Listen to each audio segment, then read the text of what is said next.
На истокот во февруари имало повеќе удари од колку денови. Најкраткиот и најстуден месец годинава ги испоти штипските невролози. На одделение тие имале речиси двојно работа за разлика од претходните месеци. Имавме отприлика околу 33 пациенти со исхемичен мозочен удар, значи оние кои што добиваат мозочен удар заради обструкција, односно затнување на крвниот сад, и 4 пациенти со хеморагичен мозочен удар, односно со мозочно креварење. Лошо тргнало и во март.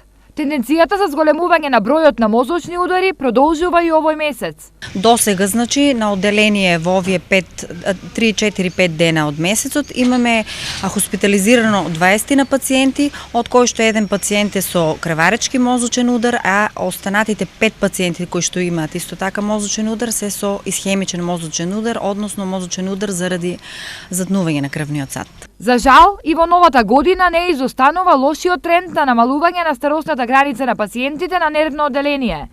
Во моментов таму е згрижен пациент кој има само 30 години. Кој пред 2 години имал некоја значи исхемична атака, што значи дека исхемична атака што се јавува веќе по втор пат е опомена за пациентот кој што понатаму ќе треба да се исследува за да не се случи катастрофален мозочен удар. За само 2 месеци околу 150 пациенти од истокот имале потреба од невролошки преглед или интервенција во Штипската клиничка болница. Освен за честеноста на добивање, се поголема и смртноста од мозочните удари. Неодамна, за само еден ден, мозочните удари погребаа 4 делчевци.